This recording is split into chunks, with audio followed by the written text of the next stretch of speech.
Deal about marriage and why is marriage a good thing for us. So really we hear a lot about marriage, right? And we hear a lot about what is marriage, what's marriage for, and we all have kind of our preconceived ideas of what marriage is all about, right? We have stereotypes, we have all these phrases. I was thinking about all the different things we kind of hear that use the word marriage or weddings, like girls spend all their life planning their wedding, right? Or men never want to commit to marriage, or you got to get a ring in order to, get him to stick around. She's only marrying him for his money, right? We hear this kind of thing. Why get married? You're only going to end up divorced. Marriage is going to complete me. Marriage is anything you want it to be with anyone you want it to be with. I found the one that I want to marry. He's not marriage material, right? So we have all these kind of phrases that we hear about marriage that use the word marriage. But we want to talk tonight really about what is marriage, what's the big deal, what's the purpose of marriage, and we want to talk a little bit about why it's a big deal for you guys now, even though my safe assumption is that none of you are married, except for myself here in this room. But that doesn't mean that marriage is irrelevant for you, even in your present day, even right now as college students. So we're going to talk about that tonight. So, what is marriage for? Right? What's the purpose of marriage? And I'm going to be talking to you guys from a Catholic perspective, just to throw that out there. I'm not a philosophy major, I'm not a theology major, but I have studied some, and I've studied some of the catechism, and I just want to put it out there. That's the perspective that we're coming from here tonight. So in the Catechism of the Catholic Church, which is a teaching document of the church states that marriage is ordered toward the good of the spouses and towards the procreation and education of children. Right? So what does this mean? It means that the structure of marriage, what's the structure of marriage in the church? One man, one woman, in a lifelong covenant of love to one another. That's the structure. And that structure is structured that way for the good of each spouse, for the good of the man, for the good of the woman, and for the procreation and education of children within that commitment. That's what the church has taught us is the purpose for marriage, right? And this is a really good thing, right? It says that marriage is for the good of the spouses. So marriage is something that is good for us. It is not just something we do because everyone else around us does it, right? Or it's like the next social status, right? We do this because it is a good thing. And why is it good? Well, to start from the beginning, God is good. And everything that God has done is good. And everything that God has created is good, right? And God has created the human race and all of everything here with this plan for marriage, right? Which means that marriage is a good thing. God has actually established marriage to function in this way, to be between a man and a woman for their entire lives, right? Together, and therefore it is good because God made it, and everything that God makes is good, all right? So how can we see that it is good, right? That a man and a woman joining their whole life together for the rest of their life. How can we see that as a good thing? Well, God is goodness itself, right? God is love. And what do we see about God? What do we know about the nature of God and his goodness? That he gives of himself completely. That God in his nature gives. God is love and love gives. Love is self-sacrifice, right? Love doesn't seek its own pleasure. It doesn't seek its own benefit. It seeks to give itself to the other for the good of the other person. Okay? So, marriage, when we live in marriage in the way that we're called to live out marriage, we are laying down our life for somebody else. We're committing our life to the good of somebody else. We become like God. Right? We start to imitate God in a particular way, in the way that he has laid down his life for us. Right? God gave us his son Jesus.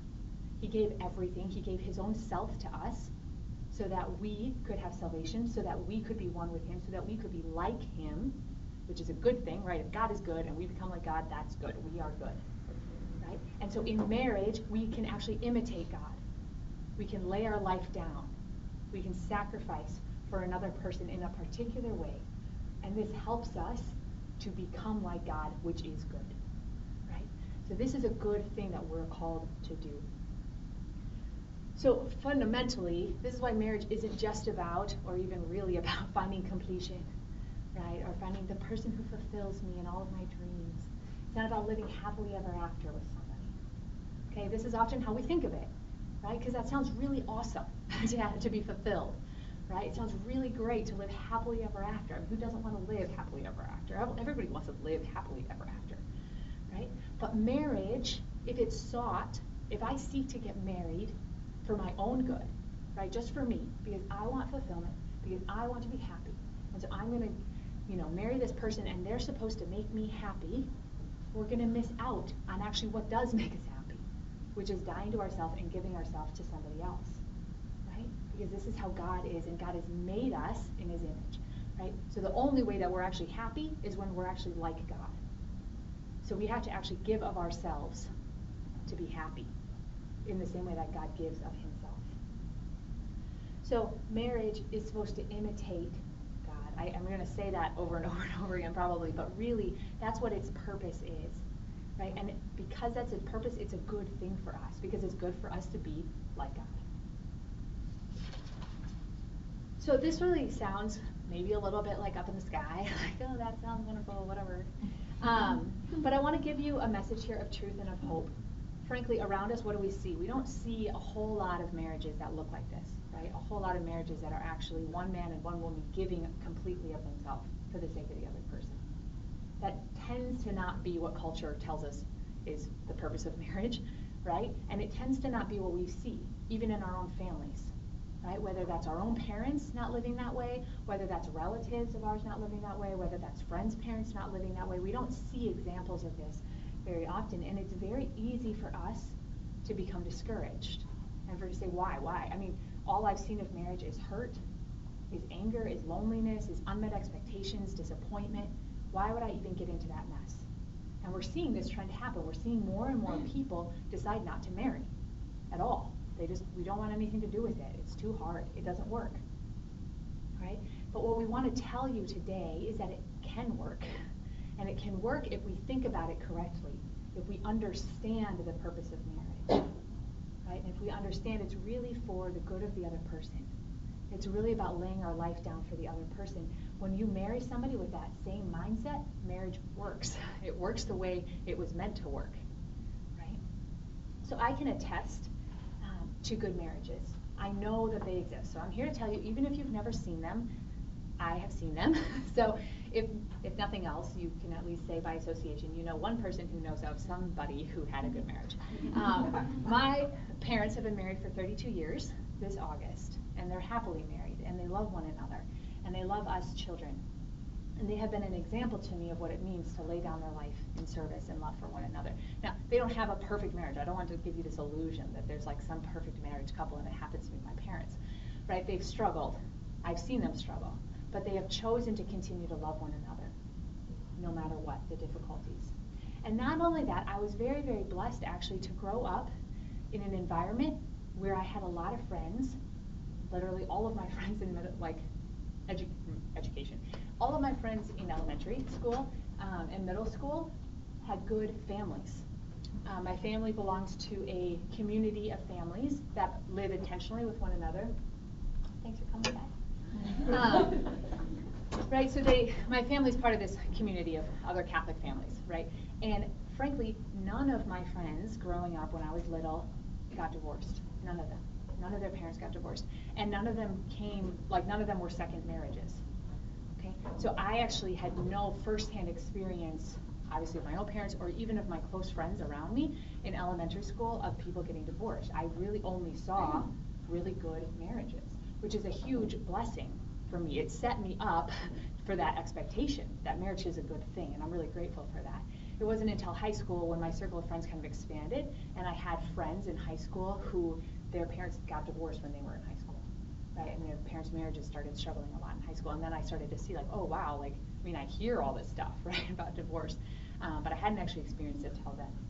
So also, not just my parents, but I'm here to tell you there's like many, many families that I know who are living out really good marriages. And it's been a really huge sign of hope for me.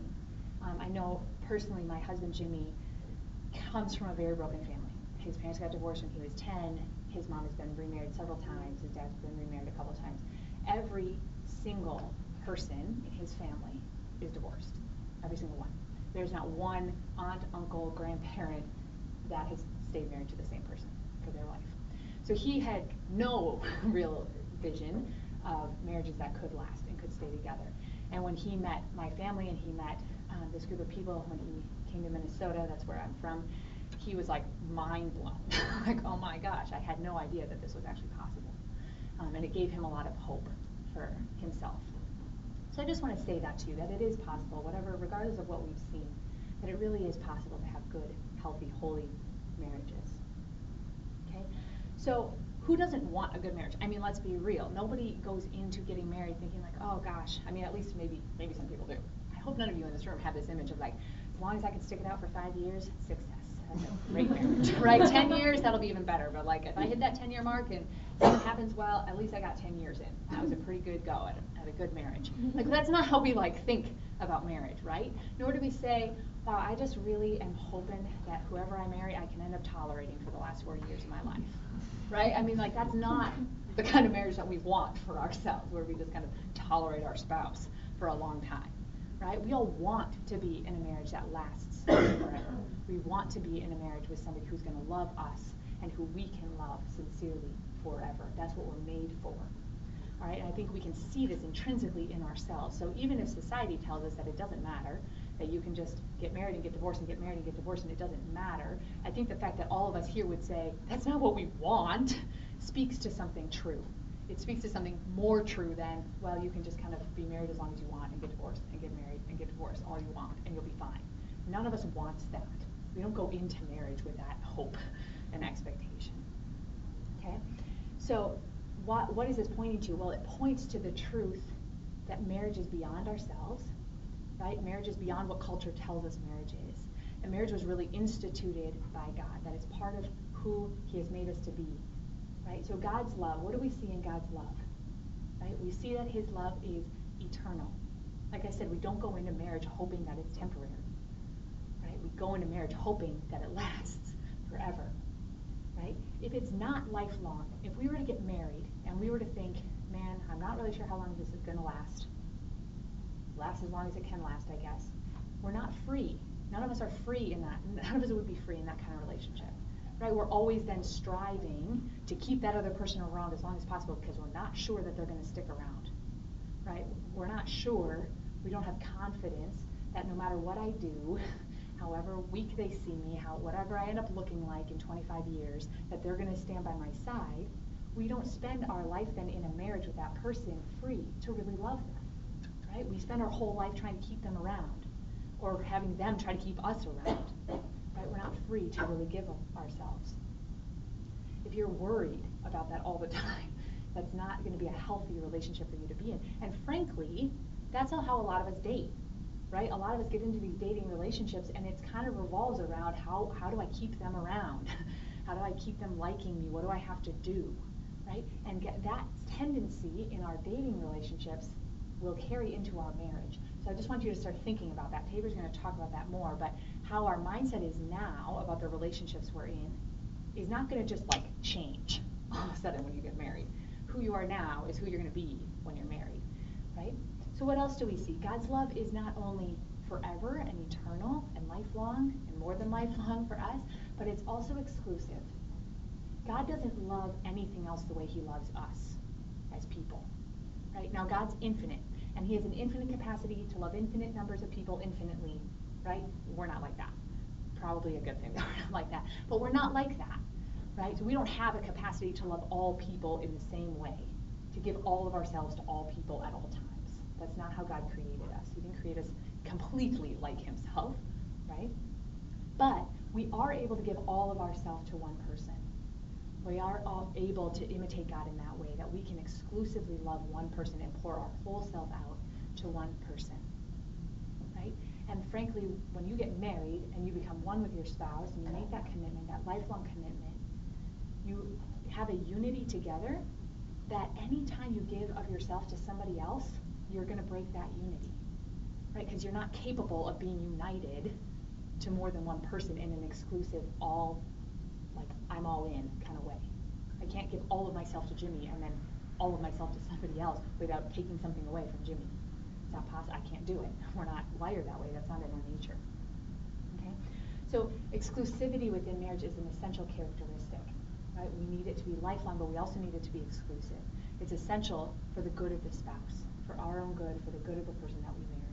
It's also good and necessary for the children, right? I mean, I think we can all attest to that for us who come from broken homes, right? When a marriage has been broken because of, one spouse cheating on the other, divorce, remarriage, whatever, we see the effect it has on us personally, or we've seen the effect that it has had on friends of ours. I've seen the effect that it's had on my husband. When there's not that trust for the children that their parents are going to be married and be married just to each other and love one another, it's really, really hurtful for the children involved. I'm not going to talk a ton about that because that's like a whole other topic, but I just want to mention that this is really essential for all involved.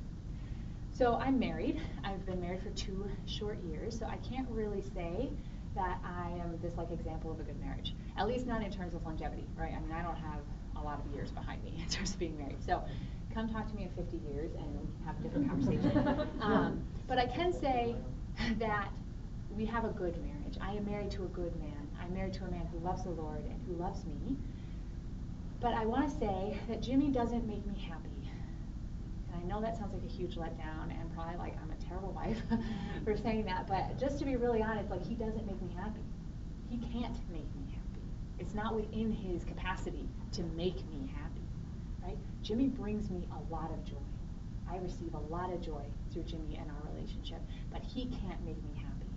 He can't. And I can't actually make him happy because really, God is the only one who can make me happy. He's the only one who can actually fulfill me and who can actually bring me true happiness.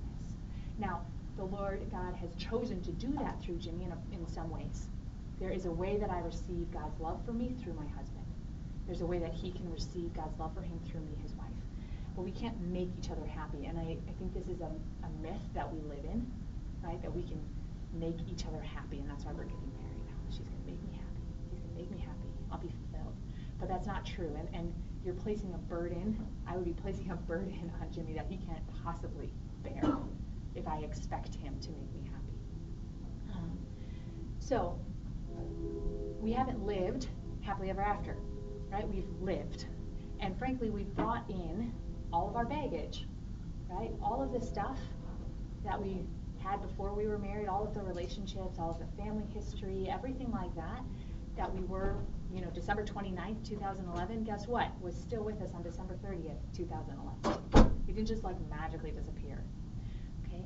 And I saw, and I've seen as I've been married, tendencies in myself, patterns of behavior in myself that are a result of past relationships. Right? So I was in a number of relationships before I was married, some healthy, some unhealthy, and I developed patterns of behavior. I developed patterns of thinking.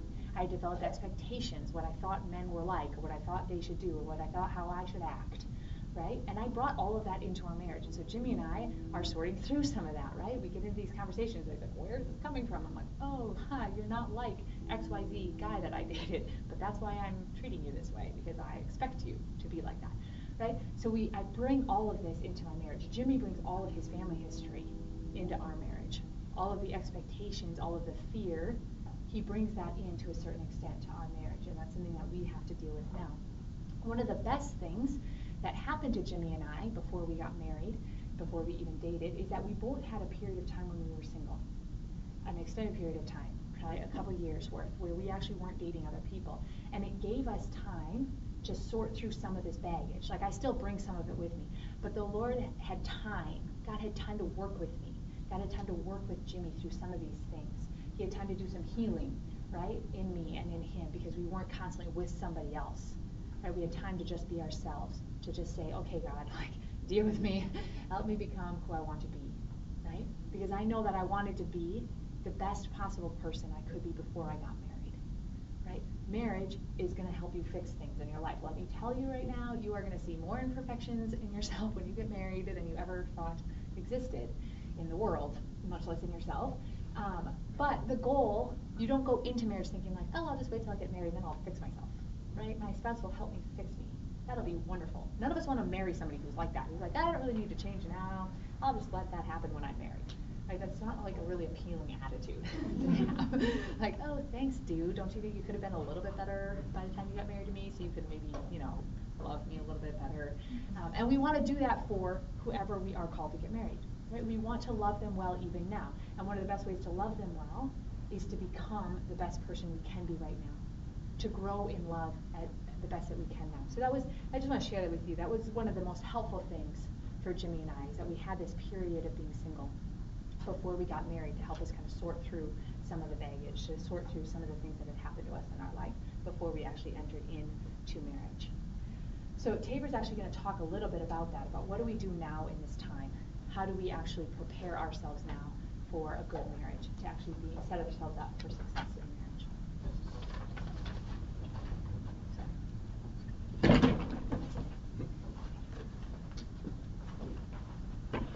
First of all, I am a student, a relatively young student to all this stuff. I've never really had the best relationships, but because of that, because of those struggles and those failures, I've developed more and more of a desire to actually grow in healthiness myself in my singlehood, being single now, not dating anyone now, so that I could be the best version of myself for my future spouse, for my future wife, wherever she is. The way I'm doing that, and the way I've been reading about it, is in the context of a temple. So have you ever heard your body's a temple? Have you ever thought about what that actually means? Like, I mean, I think it's kind of funny because I really didn't until the last few years. Your body is a temple. A temple is a place for worship. Okay, so your body is a place of worship. All right, what does that even mean? So what I'm going to talk about tonight is a little bit of theology of the body. I'm not going to go too in-depth in it because it's super thick, but I'm going to try to talk about it in the context of growing in understanding your own dignity for yourself, and then also understanding the dignity of the opposite sex of people that you're going to marry. So our sex-saturated culture has forgotten dignity of the person and dignity of sex. In fact, they've made sex God, kind of. They put sex on the pedestal. That's become the most important thing for dating and relationships. Like, well, test runs, living together before you're married. How do you know if I had friends tell me, like, what if they're really bad at sex, though? It's like, that's not my criteria. Maybe at one point, but I've learned that that's actually never going to be more than a fleeting feeling of pleasure. So what about self-respect? That's what I'm more interested in. What about self-improvement? What about my own dignity? What about the dignity of another person? If I struggle with this, I have addictions, if I have something wrong with me that doesn't allow me to see the other person with dignity as a woman, or if a girl can't see a guy with dignity as a man, something's wrong. Something needs to change. So we have baggage that we need to clear out. Here's what we believe. Man, though made of body and soul, is a unity. Through his very bodily condition, he sums up in himself the elements of the material world. Through him, they are thus brought to their highest perfection and can raise their voice in praise freely given to the Creator. For this reason, man may not despise his bodily life, rather he is obliged to regard his body as good and hold it in honor, since God has created it and will raise it up in the last day. Like, our bodies are good.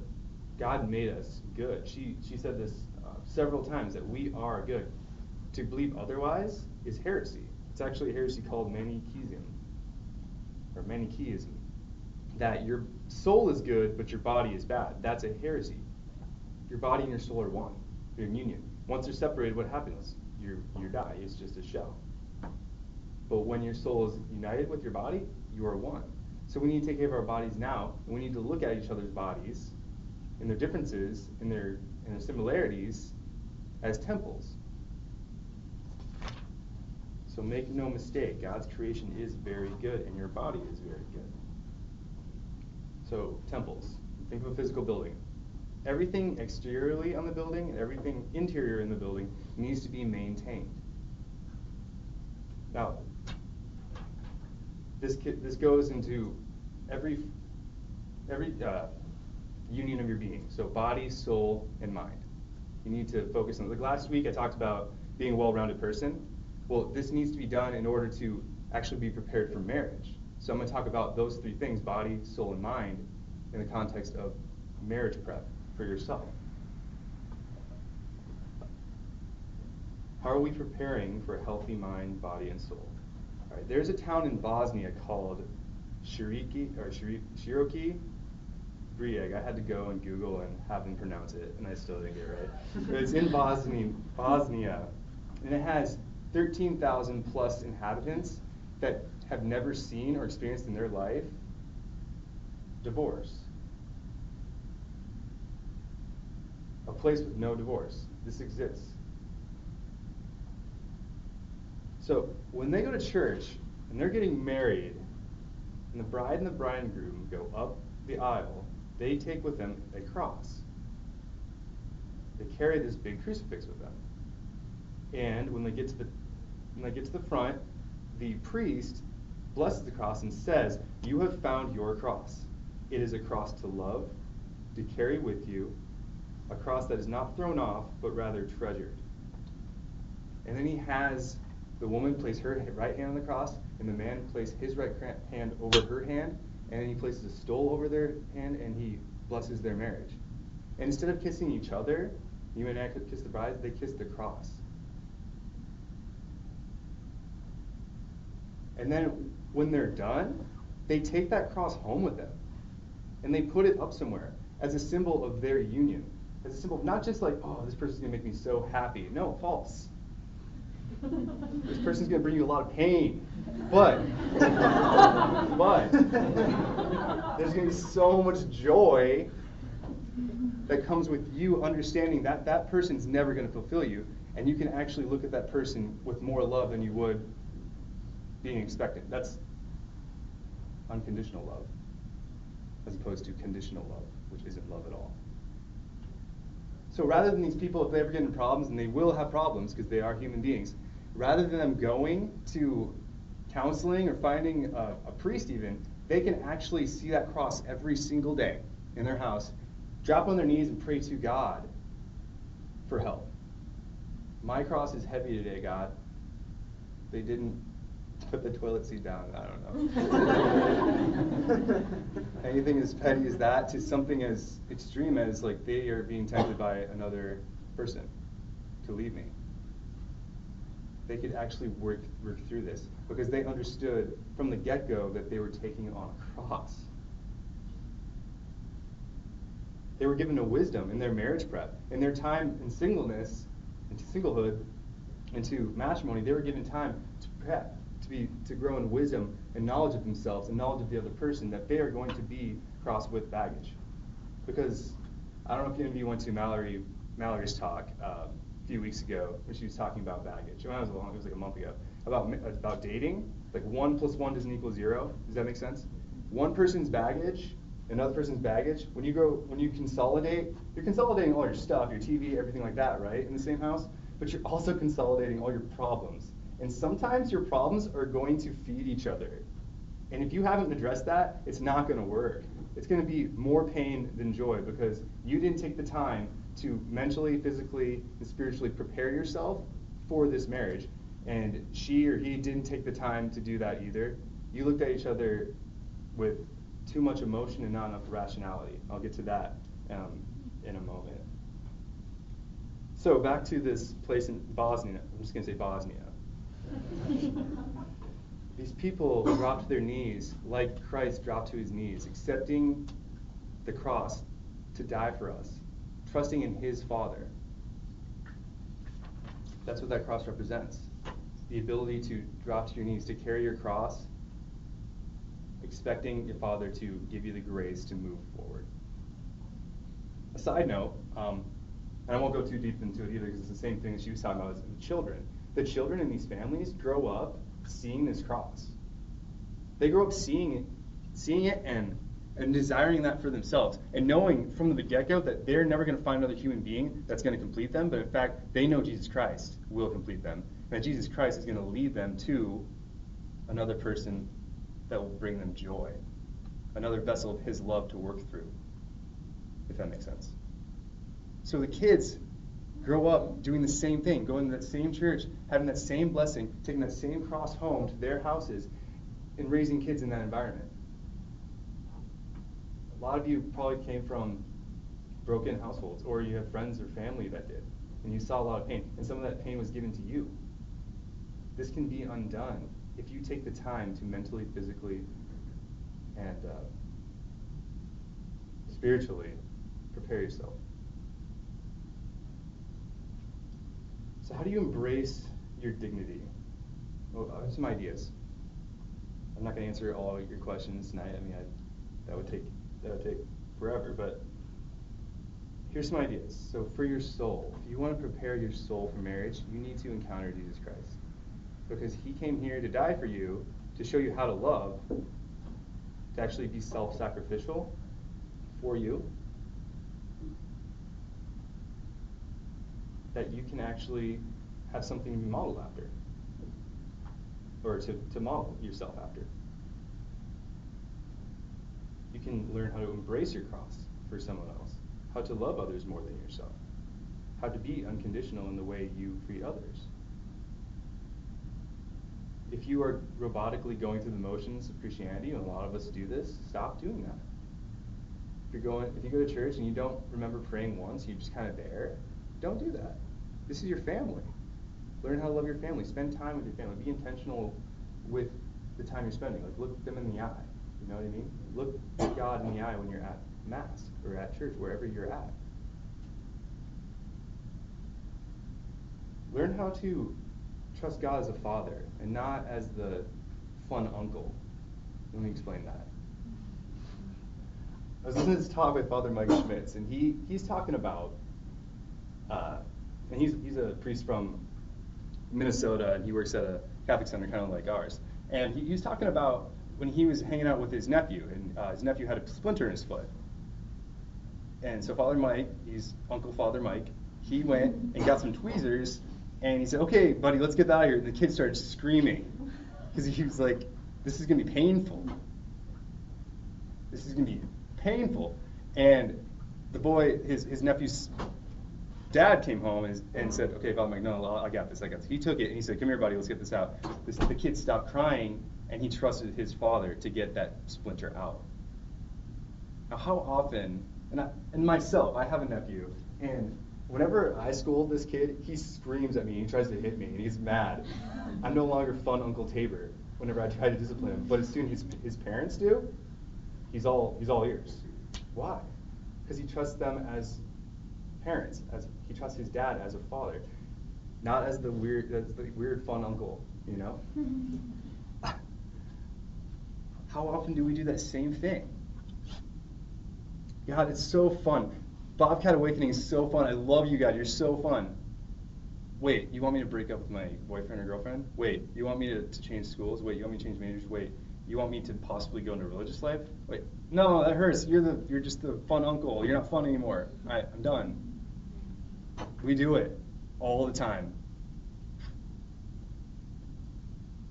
If we trust him as the Father, then we can sit through that pain and realize that this is for my own good.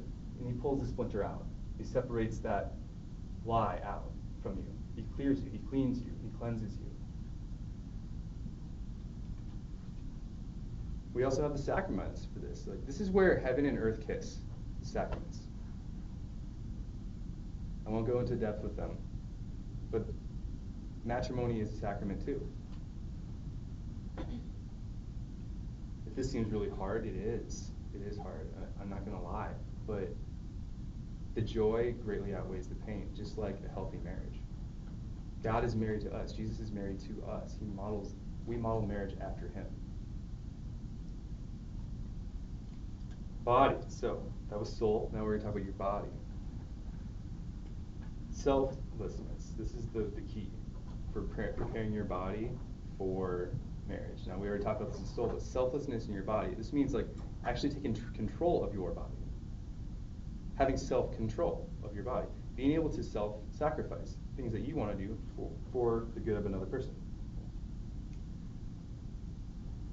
I heard this analogy one time that kind of really answered a lot of questions and super simple. They did a test where they had a door, and you couldn't tell, it had a handle on it, but you couldn't tell if you pushed it or pulled it. and they had men and women go into this door and just to see what would happen. And now both sexes pushed and pulled, but majority of men pushed the door, and a majority of women pulled the door. Now think about that. If men are made to give love, that makes sense, right? Like, give. They're always giving. If women are made to receive love, then they're always receiving, right? For the most part.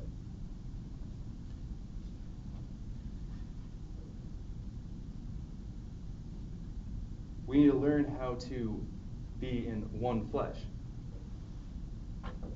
We need to learn what that actually means ahead of time.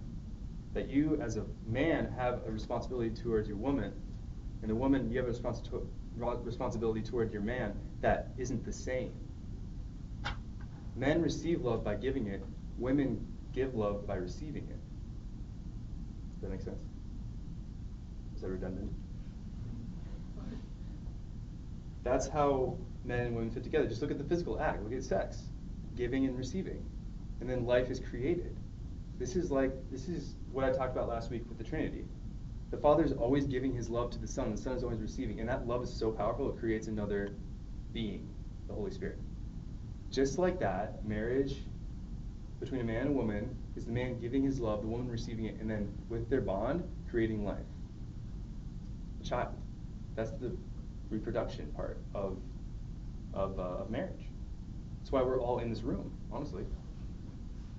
Sorry, you don't have to think about that, but it's true.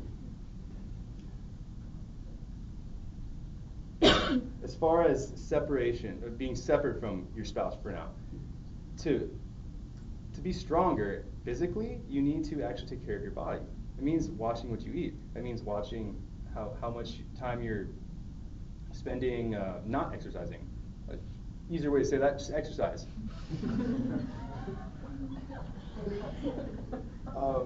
Just watching your diet, exercising, making sure you're getting enough sleep, taking care of your body, knowing your body, and becoming more disciplined in your body. And this will actually affect your soul and your mind too. And your soul will affect your mind and your body too. And your mind will affect your soul and your body. They all affect each other. They all grow. If you grow in one area, all the other areas grow. And one more thing with one flesh. Like, when you finally are married, if that's your calling, you need to love that other person like you love yourself, because you were made into one being, one flesh, one person, one union. Love them like you love yourself, because they are you. They are in you. If you don't know how to model this, well, I'll just refer you back to Jesus Christ again. He came so that we could be free and live our lives to the fullest. He freed us from sin, but he also taught us how to live, how to love each other. Mind. So we talked about soul and body, now we're at mind. The big one for preparing yourself for a relationship, for marriage, is commitment. This is something that most people, it's becoming worse and worse and worse in our culture, struggle with commitment. Committing, saying and doing what you said you're going to do. Whether that's your prayer, whether that's talking to God, giving time out of your day to talk to God, 5 minutes, 1 minute. If you need to start somewhere, start there. Schoolwork, are you giving yourself enough time to adequately study for school? If you're not, you need to reorder your day. You actually need to sit down and plan out your day so that you can actually study and be excellent in your work. If you do this, you're actually going to feel better. You know this. How good did it feel that one time in your life when you studied ahead of time? I remember times in college where I was like, yeah, man, I got that done like a month in advance. That was awesome. It was like one time I did that. It felt awesome. I still remember that. I still think about that. Commit to your friends. It's easier to, because you get something in return a lot. But can you commit to them when they're struggling, when it's not fun to be around them, when they're going through a lot of pain? Are you going to be just a friendship of pleasure or a friendship of virtue? It's like, okay, so-and-so's like freaking out, I don't want to be around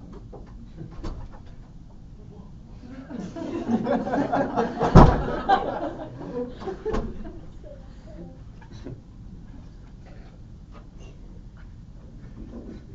you can do this now, if you can get your mind under control now, you can become able to do things that you want to do when you don't feel like doing them. Does that make sense? Right now, I really wish I could do this and this and this and this. And then when it comes up to, but it's hard. My life's hard. I don't know how I'm expected to live it.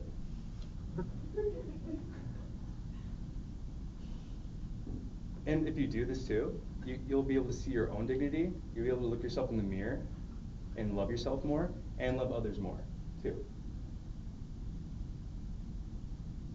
There's a lot of baggage we have. Everybody has different baggage, different wounds, different things that happen to them that really impact the way you relate to other people. I mean, I struggle with this too. Everybody does. It's hard. It's hard, and it takes time. It takes a lot of pain and separation, withdrawals. But we need to be able to look at these, take a step back from ourselves, and look at ourselves in love, and look at these things with rational thought, and say, no, X, Y, and Z makes me really sick. It makes me sick to my stomach. It makes me sick in my head. It makes my spirit sick. I need to get rid of these things. I need to fix these things. I need to get rid of this baggage, so I'm not so heavy all the time. So my heart's not so heavy all the time. So I can have a light heart, so people around me can actually feel love from me, instead of me being so isolated. So how can we overcome emotionalism? Just that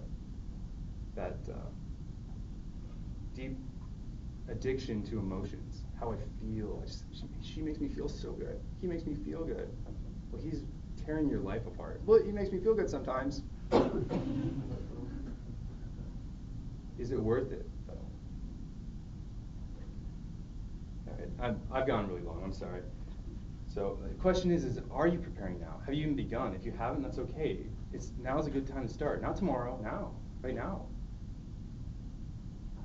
Because if you don't change this now, it'll harm your marriage and your other relationships too. Not just like relationships, not just your relationship with your wife or your husband, but your relationship with your kids.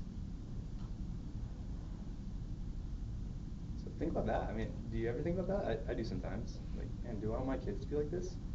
Then I should probably fix this. So our actions now and our preparation now actually ripples through time. I'm big on this. It ripples through time. Your good and loving actions ripple through time. If you can smile at somebody on campus and make their day, that's how powerful it is. Same thing goes through your family, like generational. It ripples through time. So just the same way, negative things ripple through time. If you frown at somebody, if you yell at somebody who cut you off in traffic and they hear it, that could ruin their day. No, it's a mistake, and we all do it. You know, we all do it. But when someone else does it to us, we get all mad about it. Just forgive them, all right? It's okay. Sorry they wasted 3 seconds of your life. Our actions ripple through time, so we need to do positive work on ourselves now and allow God to work on us now so that we're ready for a future relationship. So are you preparing now? That's the question I want to leave you with. All right, 7:50, but we will open up for questions.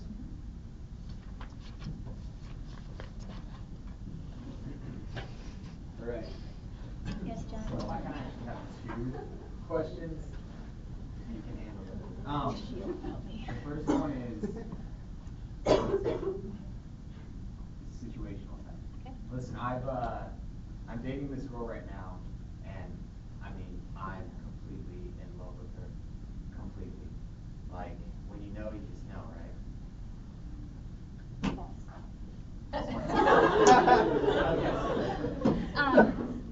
Well, I think love is not a feeling, so I will just start with that. Love is a choice, love is action. So you have to look at, are you actually loving this person in action, right? Are you actually in a place in life where you can love this person in action, right? Have you kind of cleared out some of the baggage in your own life so that you're free to love them? Do you actually have time to be giving to them? Are you free of a lot of other commitments that allow you to actually give to this person in the way that they deserve to be given to. So I think we had to evaluate actually some of the rational things about, can we actually see ourselves doing loving things for this person? We can feel a lot of very strong emotions, and emotions are supposed to support the good. Emotions are neutral. God has given them to us. They're good things. They are supposed to be ordered to our good, right? But sin is real, and so we have these emotions, and oftentimes our emotions want to convince us of things that aren't true. That's just the reality. So oftentimes we can feel like, I just really love this person, and what we really mean is, I really feel really strongly towards this person, this emotional happiness towards them, right? And maybe I receive some kind of affection from them, and they make me feel really good about myself, and I really make them feel really good about themselves. So that must be love. But I think we had to be able to step back from that and say, but am I actually giving myself to them in a way that's a loving way? And are they actually in a place to receive that and be able to give it back in return? And if, so I just challenge you guys to think more rationally instead of just this kind of like, I know I'm in love. I mean, Jimmy and I will say this. Jimmy and I went through that. I mean, like, you go through a phase in a relationship, right? Like, that it's very, very fun, for lack of a better word. Like, it's a really fun phase, that kind of initial, like, wow, like, this just feels awesome, right? And that's not a bad thing. But Jimmy and I also knew that he was in a place to actually pursue marriage with me, and I was actually in a place to be pursued for marriage, and that we could actually see ourselves giving life to one another in a good way, actually laying down our lives for one another in good ways that supported, that actually was the foundation for all of those good feelings as well. You can enjoy that, but you had to be able to look past that feeling. Does that make sense? Great. What's your second one? The second one was, and I'm pretty guilty of both of these. The second one was that, like... So you're not dating somebody right now? The second one was, I'm not at a place. My second one was that, that at the moment, I'm not necessarily the closest I could be with God, and I definitely have a bunch of wounds, but why can't we just grow closer to God together and skip the middle step? You mean like being healed from those wounds before? Okay. I had to put it this way. Like, when you have these wounds, saying 1 + 1 doesn't equal 0, right? If you don't have, like, God in the middle of this relationship, you're going to lean on each other, and it'll feel good for a while, but as soon as that becomes so heavy that you collapse, you'll be devastated. You'll be devastated because they couldn't hold that infinite weight that you had, that pain that you had, the thing that you can't get rid of. It's so heavy because you can't get rid of it. Only God can get rid of it. So if you're able to stand erect with God and proud, and she is too, then you can look at each other with that mutual respect and knowledge that they're ready to take on the cross of marriage. But some of that weight needs to be, most of the weight, I mean, it's infinite, needs to be given to God. I'm sorry if that didn't make sense, but like, in my mind, I can see this. Like, if you're leaning on each other, you're going to crash. If you're leaning on Him, He can handle that weight. And you need to do it separately. Yeah. You need to have that relationship with God first. I've heard guys, married men, young men, like young in their 20s, saying this. Like, they might be the most immature person seemingly, but like, all of them that have good marriages have told me, like, man, until you love God first, you're never going to be able to love her. I was actually going to share this, that one of the things when I was single before I married Jimmy, that I had to take time to do was to learn to find my worth and my identity in the Lord. That was a big wound that I had, that I really had looked towards. I looked to other men, and I had expected other men to actually tell me who I was, and to give me my worth. And that created a lot of wounds because ultimately they couldn't do that. And so I was hurt because I didn't really know who I was. I didn't really know my value, right? I didn't really know how much I was worth. And I had looked to these guys to answer that question for me. So when I had this time of being single, I actually had time to sit with the Lord and have Him tell me who I was, right? And to have Him convince me that I was loved for my own sake because He had created me. And if I had just gotten into a relationship with Jimmy before Jesus and I had had time to sit with that, I would have done the same exact thing to Jimmy that I had done to all these other men. I would have looked to him, with this same need of tell me who I am, tell me that I'm valuable, tell me that I'm worth it.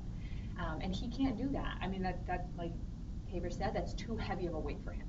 And so when you kind of skip that middle step of really addressing those wounds, whatever it is, whether it's insecurity and not knowing who you are, which I think is ultimately what most of us are really struggling with deep down, right? And you're leaning just on one another and you're expecting that other person, and you haven't had time just with Jesus to kind of get that figured out, and you don't know for sure that Jesus is the one who's going to figure that out with you, that he's the one who's going to fulfill you, you're always going to end up with that same tendency to look at each other. I still fall into that. I mean, I'll be honest, like there are times that I start looking at Jimmy of like, you got to give me all the love I need, and you got to fulfill me, and you got to tell me that I'm worth it, and I'm really disappointed. And I'm not disappointed because Jimmy's a terrible person who doesn't love me. I'm disappointed because I'm asking him to do something infinite that he can't do. And then I realize, like, oh, I'm disappointed because only God can do that, and I need to constantly remember that. But I'm only able to even think about that at some point because I had that time with Jesus before him and I dated. And our hearts deceive us. Like, we can deceive ourselves into thinking, like she was saying earlier, you can deceive yourself into thinking something, not maybe you were saying it to me earlier, personally. Anyways, into thinking, deceiving myself right now, into thinking something that's not true, and idealizing something. I'm guilty of it too.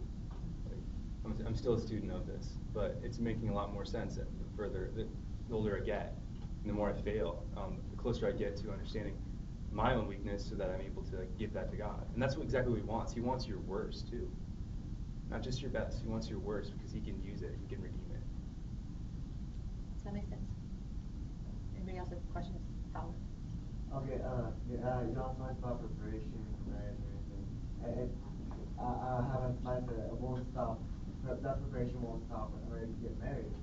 And I know, like you have the Lord when you get married, but once you get into it, you start you let your partner, your life partner, overshadow that, and be in the middle of that, because you're letting yourself do that. What do you do constantly through the marriage to keep the Lord there and not get overshadowed by it? That's a really good question. Since you're not married, I'll deal with it. One thing that Jimmy and I have strove to do, whatever, we're striving to do for one another. Anyway, one thing that Jimmy and I do for one another and that we've been doing, or trying to do since we were married, is ensuring that we get our personal prayer time in.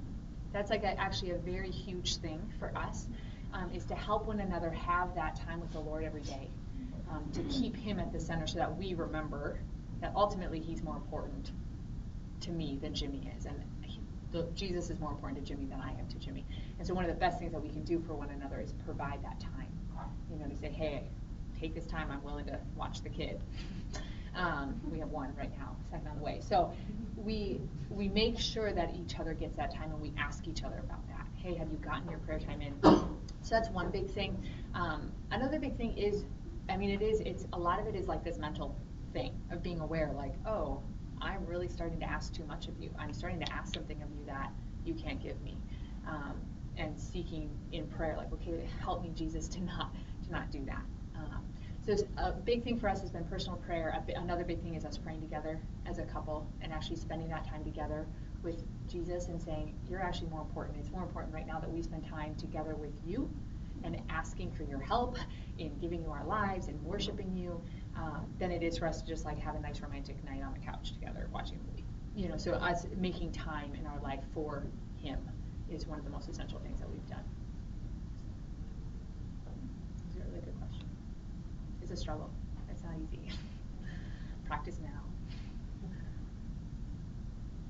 Any other questions?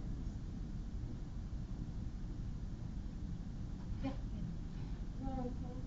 So, say you enter in a relationship and you don't have any baggage. You're where you need to be, you're like ready and you're spiritually ready, but when life's roller coaster, where you go up and down, you hit that point again where you're kind of not where you want to be in your faith and you're kind of just down in general.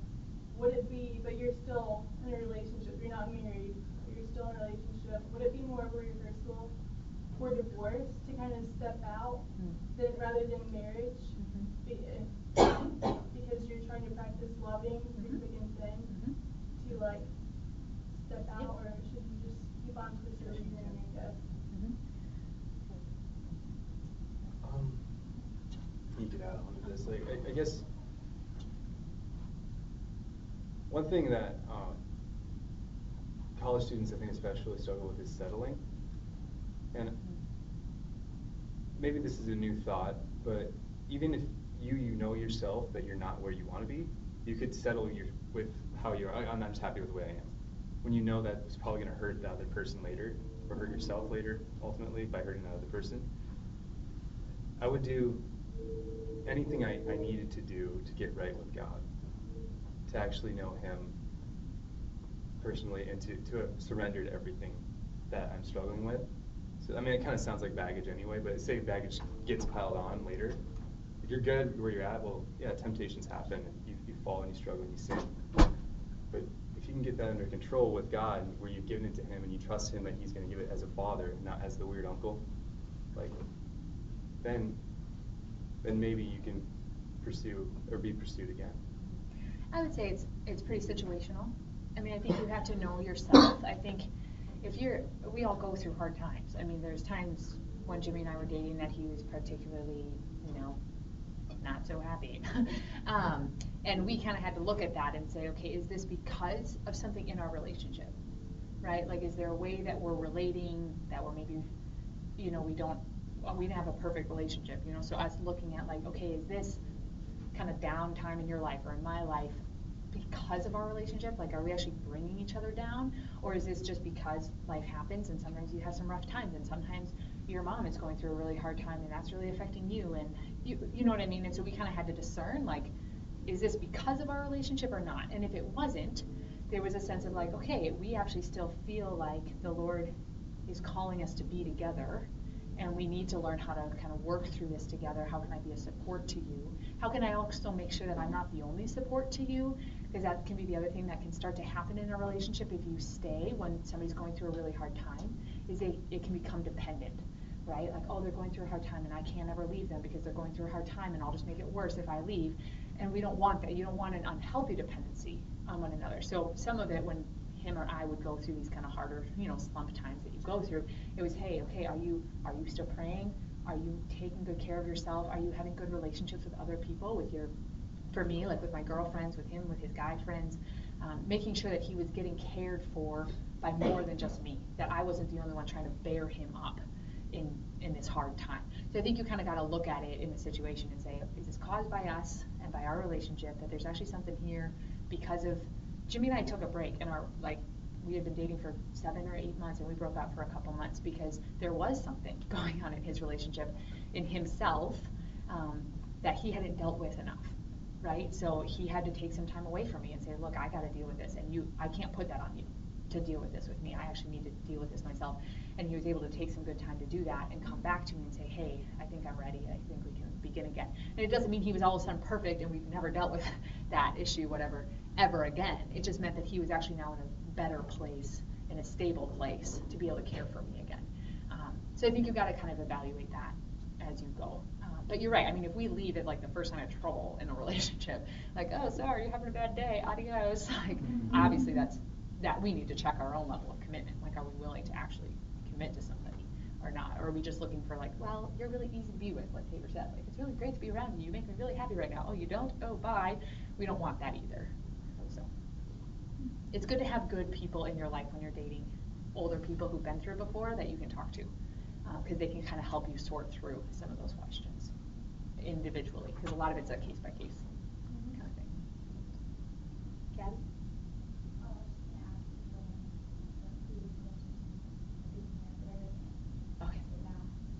Okay. Great. So this is like great and all if you're Catholic to Catholic, but like what happens if you're with someone maybe an atheist or even someone maybe like who's not even Christian? Like because there are always relationships out there that work and have happy marriages. But like, what do you recommend for going with that? I think I'm not married, but like my parents don't believe the same. And I guess what they had to do is develop essentials and non-essentials. And if your belief in God, and that other person you want to be with doesn't believe in God, if that's not an essential for you, and you can make it work, okay. I think there's not that many that work out. It can. I'm not saying that they don't, but for me personally, my essentials are that we actually believe in the same God, just for everything we were saying. Because if you trust God first, then you're more able to love each other, because that's where that love comes from. Now, for an atheist, they are able to love too. And that comes from God too, whether they believe it or not. I mean, I'm going to stand here and I am going to say that. Sorry. But you have to develop for yourself what are your essentials and non-essentials. Non-essentials being the toothpaste cap. You know, like they left it off. I cannot deal with that's an essential. If you can't fix this problem, it's over. Like that's not essential, right? So that's a case-by-case situation. And my parents, I mean, they've both said it's hard. It's hard, and they don't both believe the same way. So. Yeah, I don't know, Father Will, if you know, there is some church teaching on that about you'll be going through a lot in your marriage prep if you're looking to marry a person who's actually atheist. There's even different levels. I mean, Catholic to Catholic's one thing, Catholic to a Christian is another thing, Catholic to a Jewish person is another thing. You know, there's all these kind of levels of how disunified are you in terms of your belief, and what is the church's understanding of actually committing yourself lifelong in love to somebody who doesn't even believe that there's a God is a really big deal, because they're not going to have the same foundation of, oh, I actually receive my strength from God and I can lay down my life for you because I believe in God. They're not going to have that. And so you got to really be careful about, are you willing to make a lifelong commitment to somebody who doesn't believe that the strength from that actually comes from God? And that's the reality, that it does. And so how are they going to have access to that ability to make that kind of commitment to you if they don't believe in God and they don't trust in Him? So the church has things to say, good wisdom, and kind of how to deal with that and how to discern what to do in those situations. Father Will, did you want to just say something? I mean, a lot of it really has to come from confidence in yourself. So if you're used to your family or your parents, or if you're not an atheist, and you're used to your parents loving and having God at the center of that relationship, and that's what you're going to expect and expectations in your marriage, then maybe it's something you're setting yourself up for failure. Because you guys are looking for that or wanting that because that's what you're used to. So you have to be honest that that's probably not what you're going to be honest. And both people have to be honest when they're looking for how they're going to be able to support you and care each other in that. I think you find people making sacrifices as they both spoke. So maybe a sacrifice that I will have to make is not being able to spend my days with the person that I love.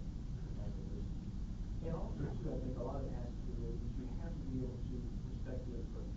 So the atheist is something I don't understand what religion is, but I'm going to respect that this means something to you and important to you. So I'm going to let you do this in your life. And vice versa. The one who is religious and the one who is atheist is something that be able to respect the other person is at. And then hope to be able to love them where they are at in that. And if that's going to be able to, that's something you can do in marriage. That is maybe another cross, or any cross that you will put in there. But it's that something. So those are all things that you have to look at, as Sarah said, in marriage preparation. Because I think it's good, just as Tabor said too, it's good to lay all these things out on the table. Sometimes a lot of times people come up to me in marriage preparation, and they're in that love stage, and well, I don't want to talk about all those things, because, well, Father, did you hear me? We love each other. We don't have to talk about those things, because we love each other. I know you love each other, but we still need to feel good to talk about it. And be honest to talk about it. Because if you don't want to talk about it, then you're worried that they're going to break up your marriage. And that's usually a pretty cool point. If you don't want to talk about that, then you're worried that it might cause division later on. Well, let's talk about it now and work through those things instead of waiting until later when we're not doing how it works.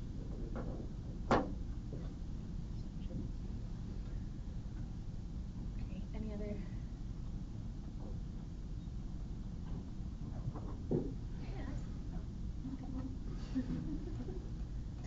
Okay.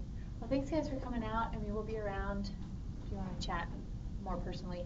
But thanks for coming. It was good to see you all.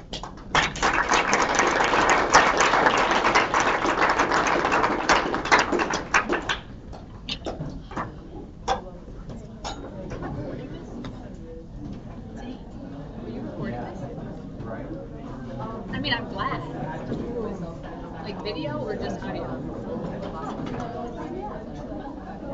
Mm-hmm.